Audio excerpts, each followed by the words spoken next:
eneo hili letu la Kanyakime huwa na shinda moja. Shinda lile kubwa sana sana ni kuwa na wazazi ambao kwao hawajui kana kwamba ni wazazi ama ni wazalishi. Na kunayo tofauti kati ya wazazi na wazalishi.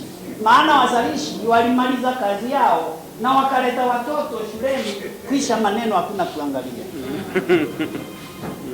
La pili, hawa wazazi kiwango hiki ni wazazi ambao hataki kujua kana kwamba mtoto amevalia, mtoto hajabalia, mtoto ako shule ama yuko, kwa sababu alipeleka mtoto shule ya Kibaki na Kibaki ndiye baba ndiye mama.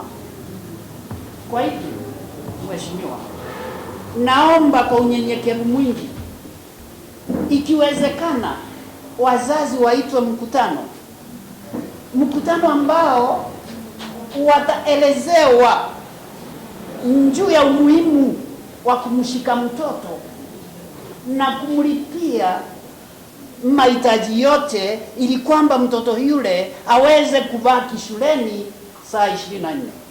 Wanaitwa wazalishaji ama wazalisha?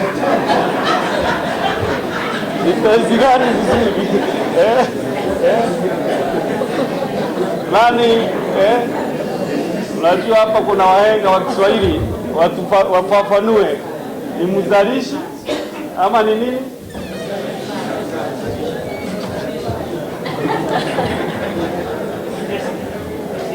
Simpure kwa Kimeru bau hapa minyambeo wake tu betete kuminyambeo na jirene betete ni Kimeru.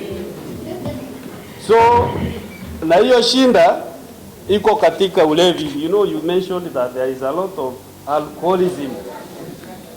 Na mimi umesikia nimeanza kuambia watu wakae nini? Kaa soba, chapa kazi.